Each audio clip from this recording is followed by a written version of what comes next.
CZ, as you said, said he was going to buy out FTX and looked like the savior, and then a few days later retracted the offer. And one explanation is that he had a closer look. They said they did due diligence, and maybe a lot of the funds that were supposedly just illiquid, so it would take time to sell them and get the money back, but fundamentally the money was there. They were actually insolvent rather than illiquid. So the assets just didn't exist because of this relationship with Alameda. They basically just siphoned all this money away to Alameda, and they didn't actually have it. So, but yeah, it's hard to know how much of it was just CZ doing a power play there. Who knows?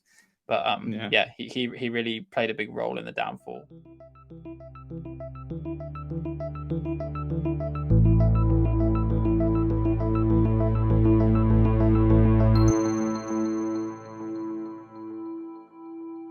Welcome to another episode of the Untangling Web3 podcast. Today is another short, quick fire round on recent events in Web3, specifically around what's been happening with Binance and FTX, some of the lawsuits that have come out, some of the fines. I know Jack's got a lot of strong opinions. How are you doing today, Jack? Yeah, all good. Excited to get my teeth into this one. People are probably surprised that we haven't talked about these topics in too much detail yet. So yeah, let's unleash ourselves on them today. I think people will also be surprised that we're wearing the exact same outfit. We're slowly becoming one person. I think our voices are quite similar. Maybe we need to differentiate a little bit. We're Gemini today, the other exchange, but we won't touch on them. But we were playing that role. We're the Winklevi today. Yeah, so I think this is a really important one. I know that there's been a lot of events, and a lot of these events have been talked about for actually quite a while now. But it's really coming to a culmination, especially as we're constantly going on about institutional adoption, Web 2 versus Web 3, like how important regulation is coming into this space. And in my mind, a lot of these recent events, they've been hugely impactful to the crypto industry, right? Generally, but Web 3 more broadly. And I think it's really interesting to see what, in my mind, are growing pains as Web 3 and Web 2 kind of the overlap in the Venn diagram slowly starts to increase. And I think this is a really interesting time to actually start to explore those things. Yeah. I think we might have a difference of opinion on this one today because, I see a lot of what's happened recently more as just classic human failings, right? Just you can't trust people. I don't see it so much as like a technological difference or because I don't see it as coming from the philosophies of Web 3 and Web 2. I see it very much as history repeating itself and not learning from the failures we've had before Web 3, before we had these crypto companies. But yeah, we'll get into the details, and maybe I'm wrong, but I'm too cynical on this one. No, that is interesting. I do agree. There's always human error at the core of these, but I think maybe a lot of people have put more faith into these projects because they think, are they blockchain based? Are they transparent? Are they Web 3? So everything must be regulated. Everything must be trustworthy. They're all decentralized. There's no way one person can screw up all these things. And I think maybe there's a lower barrier to trust because of those reasons. But like we're going to see, the systems were as flawed as they are in Web 2 companies. It allows individuals to manipulate the systems. I think that's probably the angle that I come at it from. But yeah, I take your point. Yeah, no, that's fair enough, and maybe I'm being too harsh on it. I think because the ones we're going to focus on, right, are Binance and FTX, as you said, and really they are just companies providing a service to Web3, right? But they leverage a lot of the same terminology, a lot of the same ethos around decentralization. All the stuff we hear in blockchain. I think I agree with you. That's where people might think, okay, this is all the stuff we say as well about a fairer, more equitable peer-to-peer way of doing things. And then you get these companies who insert themselves in the middle to offer a service. And as we said recently in our TradFi and DeFi episodes, your exchanges are offering a service if run correctly, but they are at the end of the day just companies with fallible people clearly in the middle. So yeah, I think there's maybe a blurring of lines between what the actual companies are and what the things they supposedly stand for, Yeah. So speaking of those fallible people, let's kick off. We're going to start with Binance. So Binance was founded in 2017 by Changpeng Zhao. I think most people probably know him as CZ. He's quite a big figure in the space, right? And, Binance very quickly, like a lot of these projects, became huge very fast. And I think one of the big things about Binance is that it offered a really diverse portfolio, lots and lots of different assets. It had a very easy to use user experience, user interface, all these kind of things, and they quickly became the largest exchange in the world, especially by trade volume. So they're very big on high frequency, many trades and things like this. Yeah, exactly. I mean, I actually remember probably around 2018, 2019, first coming across Binance before it was a huge thing. I remember thinking, actually, this doesn't look that impressive right now. It didn't have a great app when I first looked at it, but as you're right, it quickly became, the most widely used crypto exchange. A lot of that is to do, as you say, basically being come one, come all, right? Getting all the tokens on there.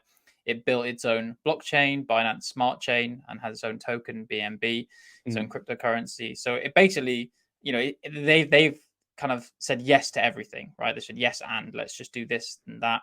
They've offered all sorts of different products, staking services, like we talked about in the DeFi episode.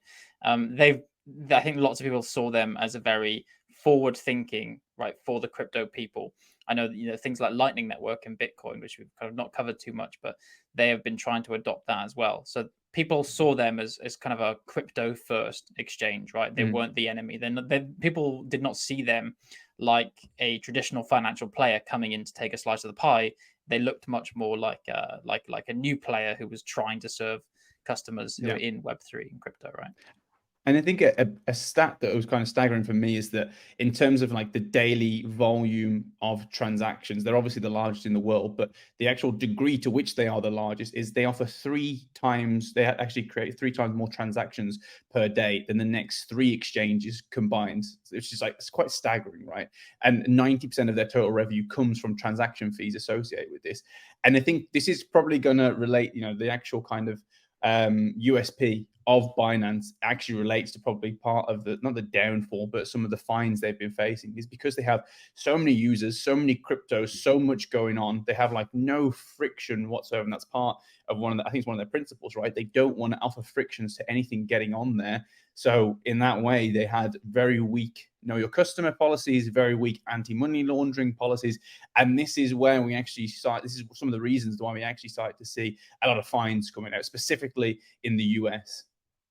Yeah, exactly. I think if I would describe, as we said before, crypto as being like the Wild West, CZ was probably the sheriff, right? or maybe not the corrupted sheriff, maybe. So Binance had a very open stance and basically saw this gap in the regulatory uncertainty, the fact that the SEC and DOJ, etc., weren't moving too quickly to classify certain tokens like Ethereum as securities, for example, and other tokens not being too clear, kind of not making the first move on regulation. And really, they were given maybe not an inch, they were maybe given a mile and they took 100 miles, right? They took that as the green light to go and expand, start playing by their own rules effectively. I mean, one of the things, so obviously we're talking about this now, the date of recording, in light of the big penalties we've just seen, right? So CZ and Binance agreed to this I think it's $4 billion penalty, right? That is whopping. That is so much money just in the US as well. That is crazy. Yeah, I saw a video actually of him being grilled on an American news channel saying, if you had to pay a $2 billion fine right now, could you back it up? And he didn't seem too convinced then. So that's doubling the fine, right? It's crazy. But some of the things that they're kind of were alleged in this suit against, I think this is the DOJ suit, and there are actually other ones that are still unsettled. But one of the things alleged is that kind of they weren't operating in the US. They weren't supposedly allowed to operate in the US because they didn't really have an entity there. So they weren't supposed to be able to serve US customers. And then the allegations were kind of that they were doing this underhanded thing because they had been serving US customers from the beginning, from the early days. That was a big percentage of their market share. Like I think 20 to 30% I saw was how much of their market share was US based. And then they were doing all sorts of weird things like ringing people up supposedly and getting them to kind of create new accounts, but not under the US banner. It was very strange what was happening, but very unnerving stuff. So yeah, I think that was part of it. It was a large part of this fine was for them basically allowing the business and transactions and trading of unregistered crypto derivatives, specifically in the US. And I think that was like 3 billion of the total fine.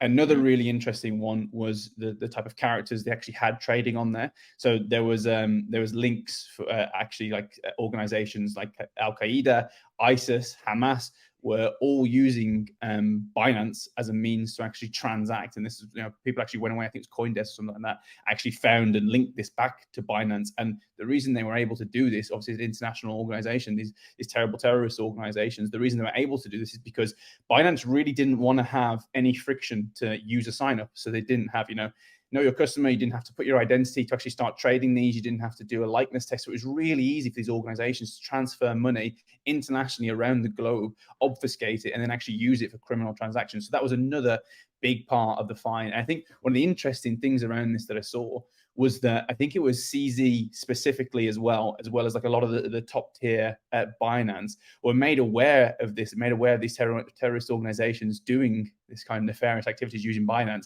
There's emails being sent to them and they were like completely ignored it. They're like, don't worry, this is just like, this is part of the parcel. And I think that's partly one of the reasons why CZ was directly fined himself. He resigned as the CEO of Binance due to these anti-money laundering failures that he actually saw and did nothing about. But one of the interesting things is he's still like a major stakeholder in the company. So despite him stepping down as like the public appearance of, oh, I'll no longer be part of Binance, he's going to be really influential regardless, right?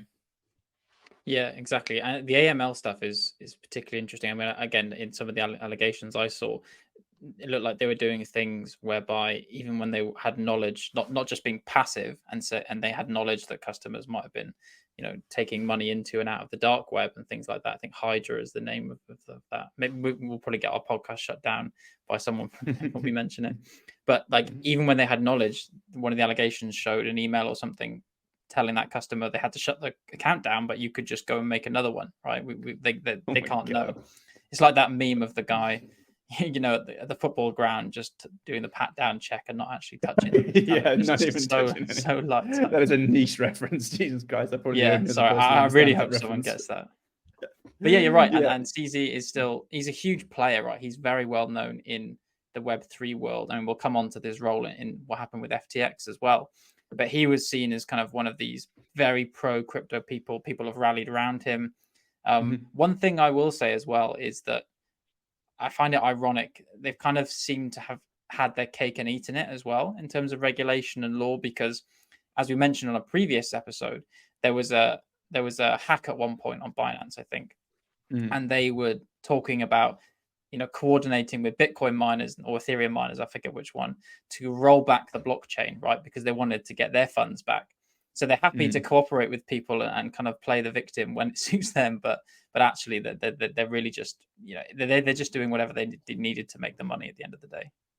Yeah, I mean, it's completely right. So yeah, just to summarize what actually happened, it was moving forward. I mean, Binance is somewhat unaffected. They're still the biggest exchange in the world. Like the CEO has stepped down. They're saying they're going to take steps to be more regulatory compliant. They've like made some changes across the board, but Binance is almost certainly going to be okay. They're going to continue to operate. Maybe they'll be slightly more hesitant at how they operate in the US specifically, but globally, operations are continuing as usual, right? So the next big one we have, which I think is maybe even more famous than the Binance one, is FTX.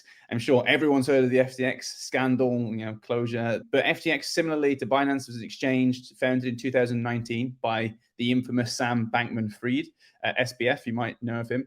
And actually quite similar to Binance, like their whole USP was that they had one of the largest market offerings, largest crypto variations of all the exchanges. So I think they were the leading in terms of the number of offerings they had.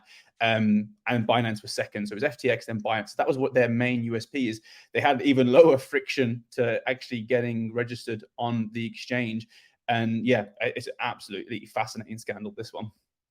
Yeah, well, and you say they had this kind of similar USP as well when you're talking about how frictionless and everything was, but actually one of the big, they were kind of the good face of Web3, the good face of crypto exchanges, because arguably their biggest USP for the financial institutions we have today and the regulators was that Sam Bankman-Fried, SBF, was incredibly pro-regulation, right?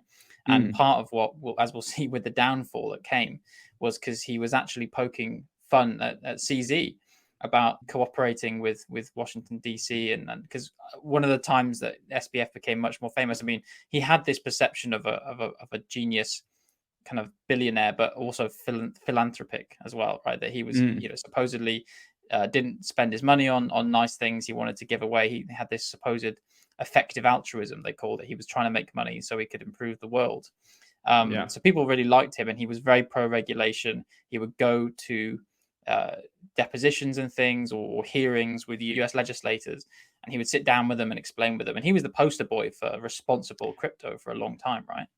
Yeah, I mean, I think he was referred to as the JP Morgan of crypto before he became this controversial figure amidst the crisis. But yeah, so like one of the shocking things for me was how quickly FTX went from nothing to this huge organization. Like we say, they were established in 2019, and by early 2022, they were 32 billion.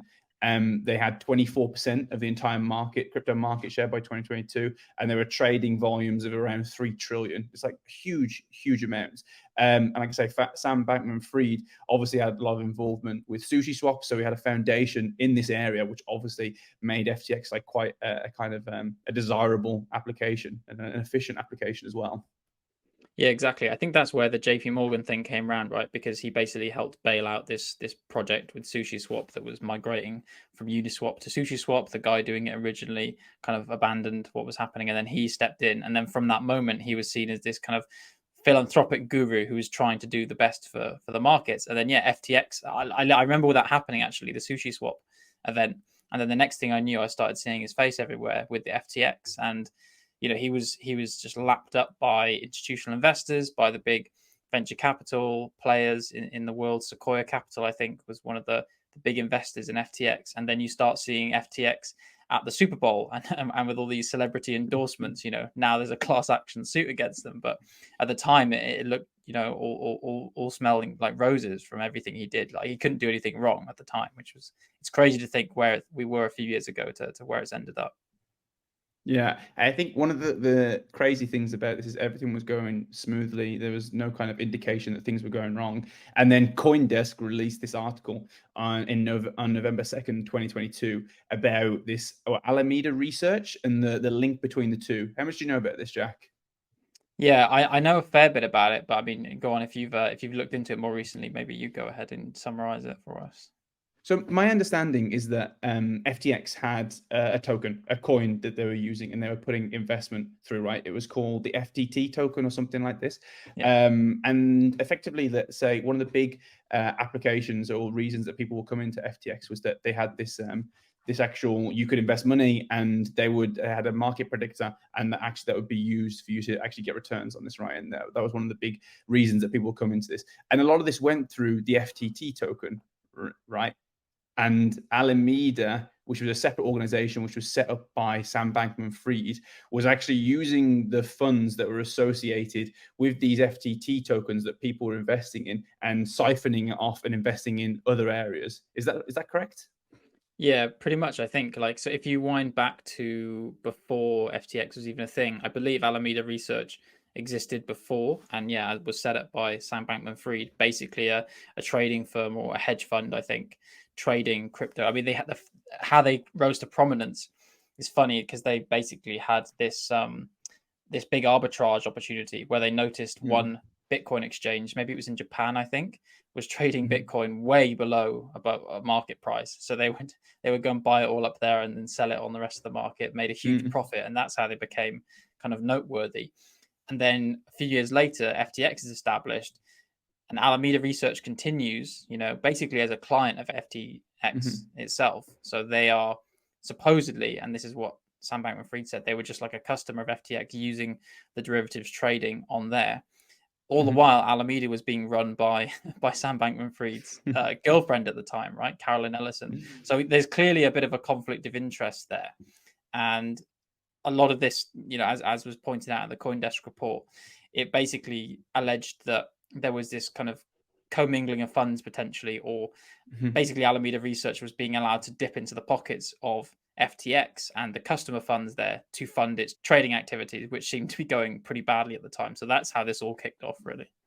Yeah, and they saw that there might have been like an overinflation of numbers where numbers were being misrepresented on one side and compared with the other side to, self-inflate and all this kind of stuff. But the point was that this CoinDesk article effectively exposed this strong relationship between Alameda Research, the dependency on this FTT token, and them effectively dipping into FTX's pockets to fund all their investment opportunities. Yeah. And this like triggered this massive platform downfall. Yeah, exactly. And not just the fact that they were linked, right? But also, I think it was to do with the balance sheet of FTX because they supposedly had billions in assets. But, I'm glad we've talked about TradFi recently because the big word is liquidity, right? They had a lot of assets locked up in very illiquid assets. And I think it was around 5 billion of their balance sheet was supposedly in their own FTT token. And that's the pool of funds that Alameda was basically degenerately gambling on by the looks of things. So yeah, it's crazy. Yeah. I mean, I think one of the fascinating things was that the platform effectively experienced a bank run, right? And within 72 hours, 6 billion was drawn out. And this like obviously created reducing all the resources to a critically low point. I think one of the things that I read was at one point, FTX just had 1 Bitcoin remaining in their reserves after all this run, which is absolutely crazy. And then to link it back to what we were talking about earlier, where there's a bit of like political discord between Binance CEO at the time, CZ. Well, he actually impacted the collapse by initially offering an acquisition, saying, FTX is experiencing a bank run, there's a liquidity crisis, maybe we can come in Binance and buy them out, support them. And then there was some political kind of, wasn't there some things on Twitter of them disagreeing online? And then CZ withdrew the offer and sold all of Binance's holdings of the FTT tokens and actually kind of perpetuated this bank run even further. So this is where it gets really interesting. I think when CZ comes into the picture, and it goes back, as I was saying earlier, to this difference between FTX and Binance. FTX being looking like the poster boy for regulation, and Binance being a little bit more Wild West, more than a little bit more. And there's this famous tweet where Sam Bankman-Fried basically calls out CZ, implying, is he allowed on US soil? Like, how can he go and help the regulators in America? Basically calling into question his legitimacy from a legal standpoint.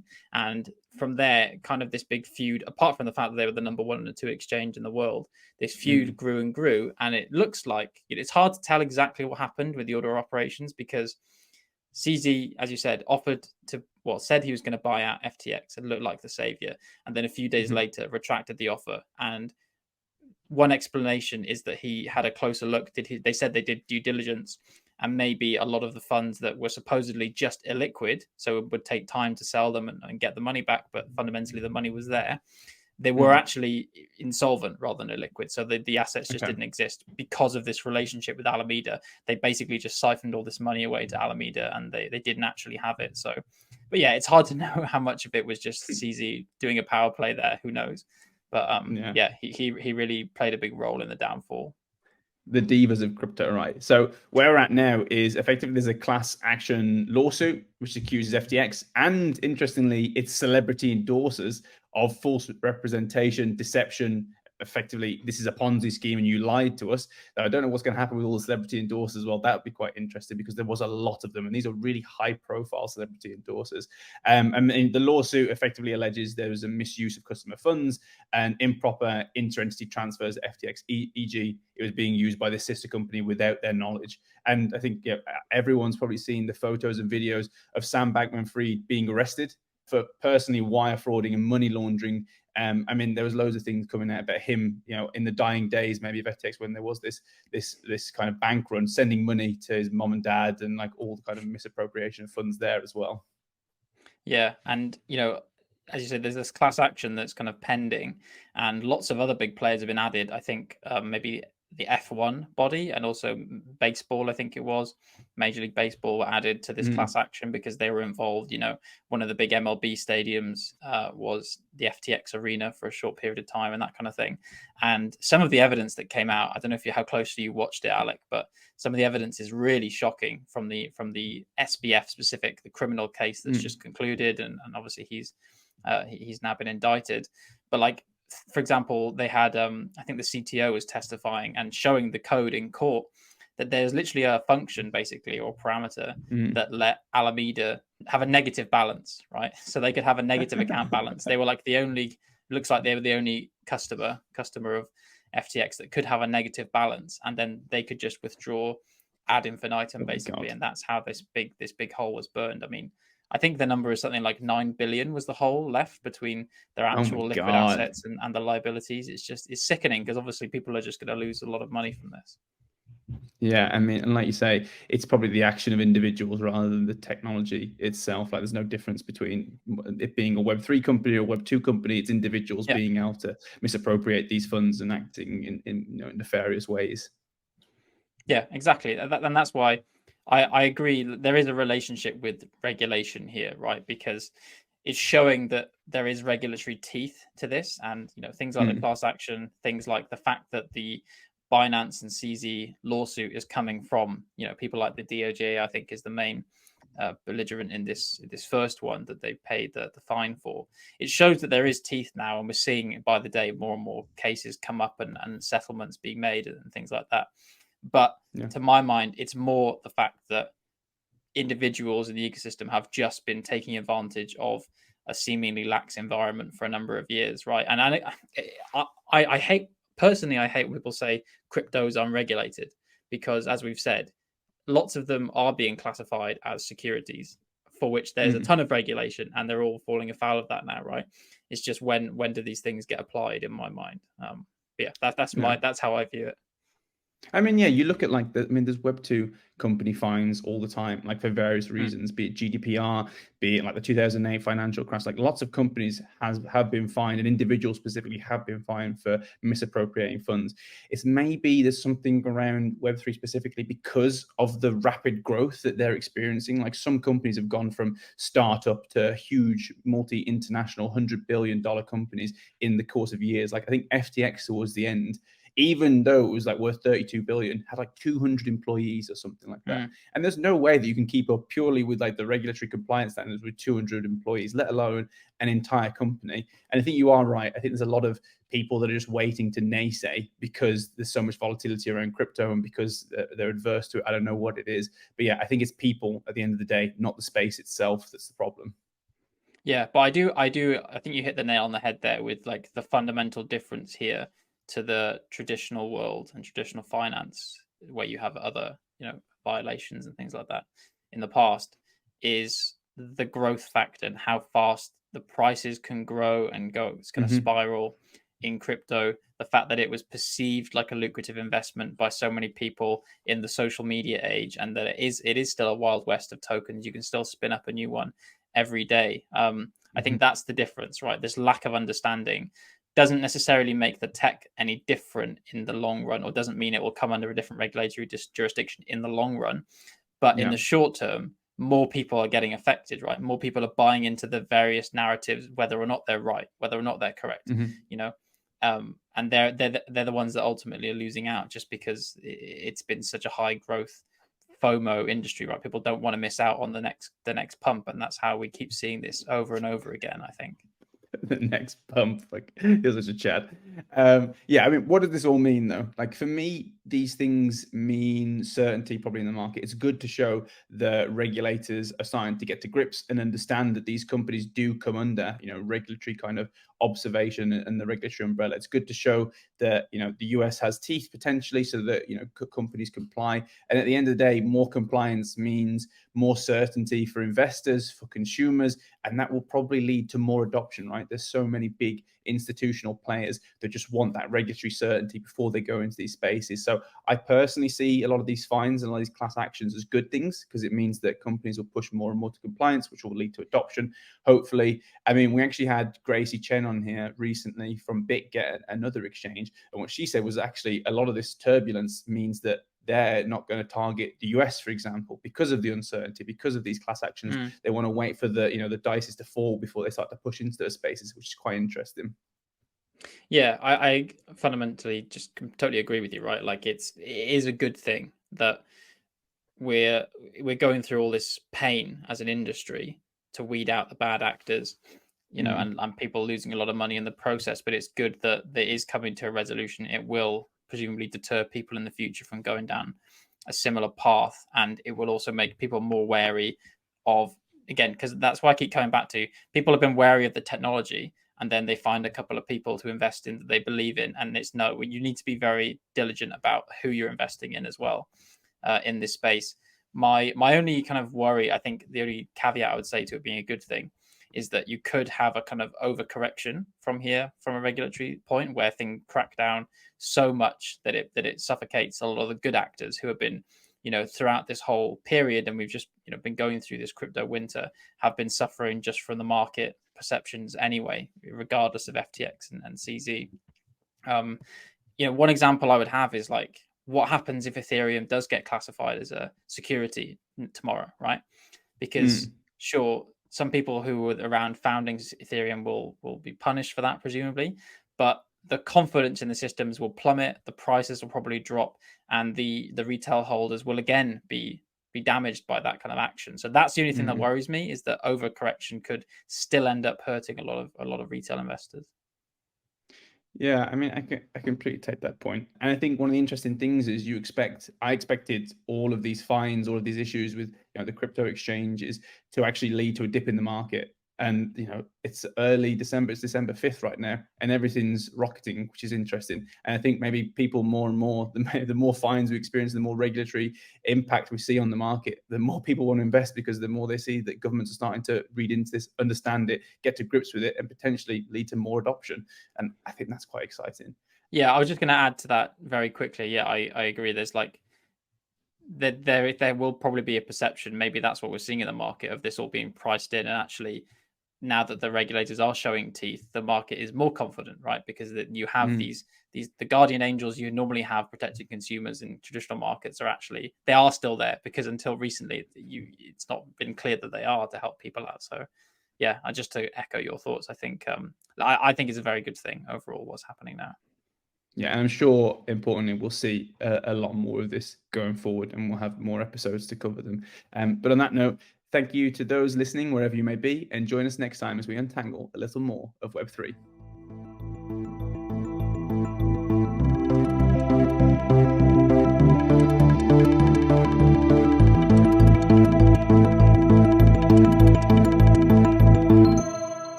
Thanks for tuning in to another episode of Untangling Web3, produced by Emma Camilleri. Don't forget to send us your thoughts, questions, and comments on social media, and be sure to follow us on your favourite podcast provider to catch the next episode. See you next time to untangle a little bit more of Web3.